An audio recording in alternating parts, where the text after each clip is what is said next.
আপনি আমি সকলে অন্তরস্থল থেকে শুকরিয়া জানাই, সকলে বলি আলহামদুলিল্লাহ।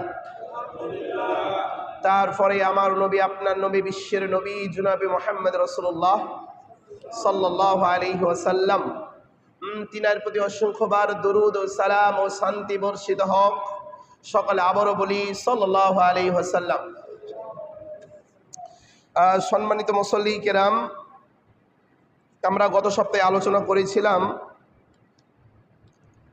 পিতার চাইতে মায়ের হক বেশি, এবং আমার ধারাবাহিক আলোচনার বিষয় হচ্ছে সৎ ব্যবহার। আজকে যে বিষয় নিয়ে আলোচনা করব, আত্মীয়দের সাথে সৎ ব্যবহার করা। কাদের সাথে সৎ ব্যবহার করা? আত্মীয়দের সাথে সৎ ব্যবহার করা। আত্মীয় কারা? আত্মীয় আমার মায়ের গোষ্ঠী, আমার বাবার গোষ্ঠী, আমার প্রতিবেশী। শুধুমাত্র রক্তের বন্ধন থাকলেই আত্মীয় হয় না।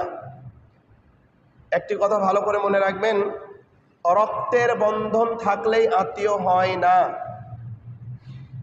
আত্মীয় আপনার বাড়ির পাশে আপনার ভাইও নাই, আপনার বাড়ির পাশে আপনার কোনো রক্তের কেউ নেই, অথচ আপনার বাড়ির পাশে আছে আপনার প্রতিবেশী, এরাই আপনার আত্মীয়। তো আত্মীয়দের সাথে কি আচরণ করতে হবে,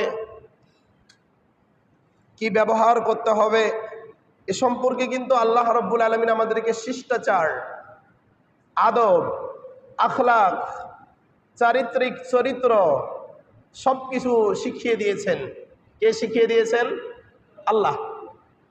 যে ও আমার বান্দারা, তোমরা তোমাদের আত্মীয় স্বজনদের সাথে কিভাবে কি আচরণ করবা, কি আচরণ করবা, তোমাদের করণীয় কি, তোমাদের বৈশিষ্ট্য কি, তোমরা তাদের সাথে কিভাবে কথা বলবা, তোমরা তাদের সাথে কিভাবে চলাফেরা করবা, প্রতিটা স্টপ কিন্তু আল্লাহ রাব্বুল আলামিন শিখিয়ে দিয়েছেন।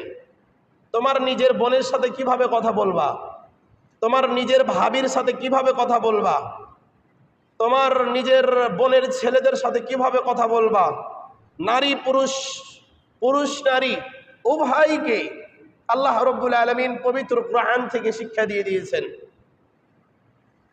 আল্লাহ রাব্বুল আলামিন পবিত্র কোরআনে বলছেন, ওয়াবুদুল্লাহ ওয়া লা তুশরিকু বিহি শাইয়্যা ওয়া বিল ওয়ালিদাইনি ইহসানা।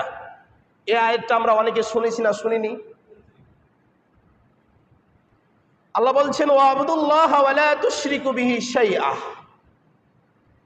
প্রথমে বলছেন ওয়াবুদুল্লাহ, তোমরা কার ইবাদত করো?